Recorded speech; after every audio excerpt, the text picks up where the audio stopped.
So DP West says, how does the average person fight for the republic? And it's a very I really don't care about the republic, to be honest with you. I think the United States, it certainly is a country that exists on paper, and it is a geopolitical entity with many competing quasi-countries inside of it.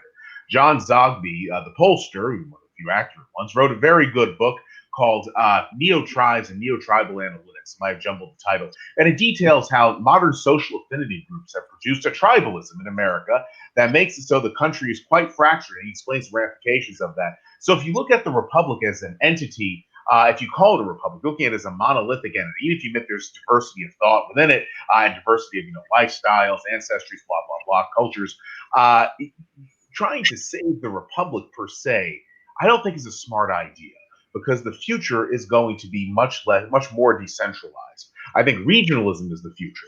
And what I expect to see happen is massive corporate investment in certain areas, in which case they virtually buy out certain areas. It's a long, drawn-out thing, but I think Adam's basically on the same page with this. So I think that really the future is not going to be looking at the republic. It's going to be looking at your city, your county, your state even. And even that might be a little dicey. So I think that the republic is very much an outdated thing. I'm not saying that I wouldn't have supported the American Revolution. I'm not from Florida, we remain loyal to the crown, but I'm not saying that with disdain for American history. I'm not a 1619 guy.